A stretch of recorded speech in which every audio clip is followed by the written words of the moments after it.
This is a DJI Osmo Pocket 3-axis gimbal stabilizer with integrated camera. I've been hoping that a manufacturer would produce something like this for a long time now, and well done to DJI for finally producing a camera that meets my requirements. So before I start this review, I might as well tell you what my requirements are. I wanted a camera that would fit in my pocket, that I could take anywhere with me, is easy to operate, has stabilised video and records in 4K. And really I'm looking for something that I could just put my hand in my pocket, take out and start filming with and get good quality video. Good quality being the thing that I'm really interested in, and this thing ticks all of those boxes. So I'm actually recording now in 4K 30 frames per second, and obviously I've got the Osmo Pocket in my hand and I'm just walking around with it normally basically. So you can hear what the audio is like on the microphone because I'm using the microphone on this camera. But this is just to give you a quick idea of what the video quality is before I get right into the review. It comes neatly packaged in a compact box, and I've placed it on a sheet of A4 paper so you can see exactly how big it is. Inside the box we have the camera, a rigid carrying case, a USB to USB Type-C charging cable, a USB Type-C connection, an Apple Lightning connector, a carrying strap which is only designed to fit on the case, which seems a bit daft to me, but there you go, set of instructions and a little bit more paperwork there. There is one thing that you need to be aware of about this camera when it arrives, and that is you've actually got to connect it to a phone via the app before you can activate the camera. So you cannot use the camera until you've connected it to a phone and registered the product via the app, either on Android or Apple, which I think is a bit naughty really. Setting the camera up is fairly simple. You need to charge up the battery, use one of the two adapters to connect the camera to your mobile phone. There are only the two connectors that come with the camera, so you need a USB Type-C connection on your phone or an Apple Lightning connection if you've got an Apple iPhone. Otherwise you will not be able to connect it to a camera, so be aware of that. So to charge the camera, just plug the USB-C cable into a charger and into the camera. As you can see, the LED starts flashing there. As soon as the battery is charged, the LED goes out. So as you can see, this really is a handheld device. It is very small and compact. It's got a good solid feel to it, and I'll turn it on. You just press the power button on the right hand side for a second or so, and that's it turned on. You can see it's got a very small screen there which is quite clear to see. It's a touch screen display, so you can see there are two buttons on the front there. The one on the right is the power and mode button, and the one on the left is the record button or the shutter release. And just to show you how you connect this to a phone, this slides off like so, and that just slides in there. It's a very solid fit. So you can see I've got the Lightning connector attached now for my iPhone. You can control the camera from the phone. So that's it recording now, and you'll see that that red light is flashing there on the camera. I can stop that. And there are a myriad of other controls on there. You can change the resolution. You can select what mode the camera's operating in at the bottom. But basically I'm not going to cover the app on the phone because that is not why I've bought this camera. I've bought this to carry around with me and just have it in my pocket to use to capture video when I'm out and about. Pressing and holding the power button for 4 seconds turns the camera off. And you'll see that it packs itself so that it's in a neat line. And that is so that you can fit it in the storage case and secure it, ready to put it in your pocket. The camera fits in your pocket beautifully, so it is definitely designed to fit in a pocket.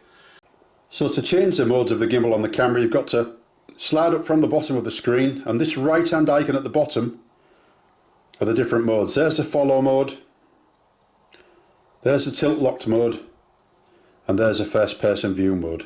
If I swipe down, we've got the settings menu. If you're swiping from the left, you can change the mode that the camera's operating in, so you can go from video to photo, slow motion, time lapse and pano. So I've selected video. If I slide in from the left again, then it gives you the options for each particular mode. So I'm set at 4K 30 frames per second. If you swipe across from the left of the screen, then it brings up the library and you can see what films you've got there. The gimbal has got 3 operating modes. The first one is follow, and that basically means that the camera will follow the gimbal. So if I tilt the gimbal backwards and point it towards the ceiling, you can see that the camera is now pointing towards the ceiling, If I bring it so that it's pointed horizontally, it brings the camera down. If I twist the gimbal, then the camera slowly pans around to follow it, and then if I point it downwards, you'll see that the camera also points downwards to follow the gimbal. What it won't do is it won't roll. The next mode is tilt locked. In this mode I can pan by turning the gimbal left or right, but if I tilt, you'll see that the camera stays pointing horizontally outwards. And I can bring that back up again. When it's down horizontal like this, it's in what's called flashlight mode. If you imagine that it was a flashlight, then it's pointing directly out towards the camera now. And the last mode is called first person view, FPV. So basically wherever you put the gimbal, the camera will follow.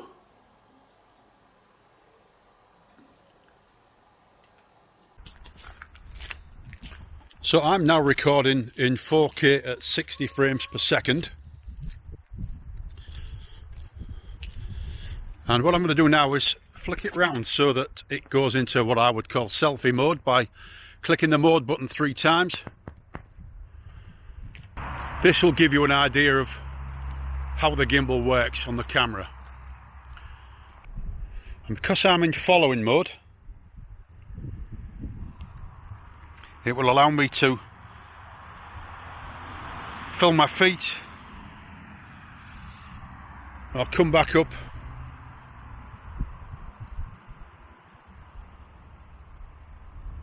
go vertically upwards into the sky, and I can come back down again. So it's now in tilt locked mode.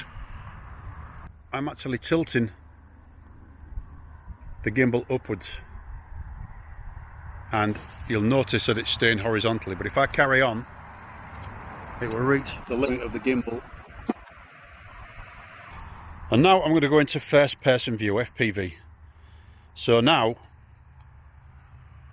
I can virtually do what I want with this, and it will follow. And I'm going to demonstrate how this works now. When I put it into selfie mode, it should start following my face. So it's flicked around, it's locked onto my face now, and I can do that walk like an Egyptian thing, and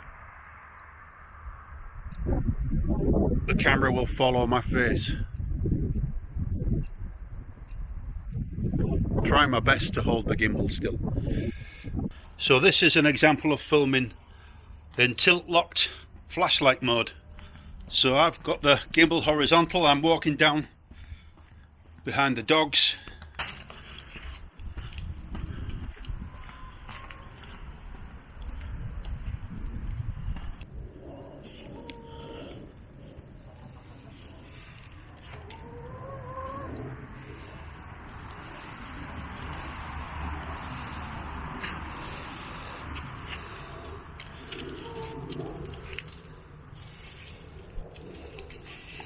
The DJI Osmo Pocket, I think this is a smashing piece of equipment.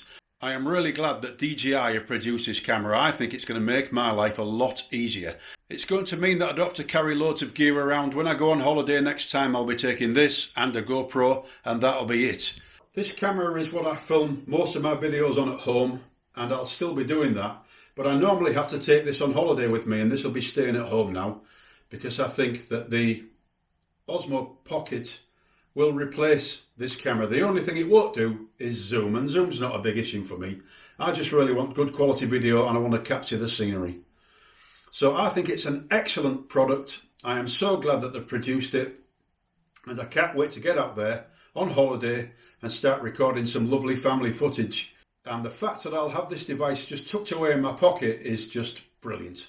So I just reach in my pocket, pull out the camera, and away I go. Anyway, I hope you found this review useful, and thank you for watching.